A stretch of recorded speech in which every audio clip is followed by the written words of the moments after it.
gusto mo bang dalhin ko muna dito? Kasi ako kasi yung magdadala ng mga kailangan. Sige. Tubig, pagkain. Kahit tubig pagkain lang po.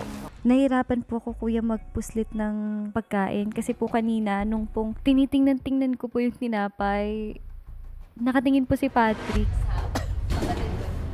Hindi naman yung normal kuya na palaging papalabas ng confession room po kuya. So nakakaduda din po yon. Basta ka?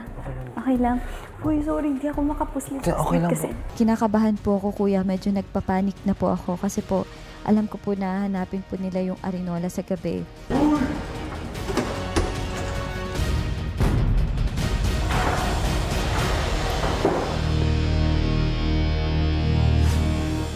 Feeling ko may tinatago siyang something.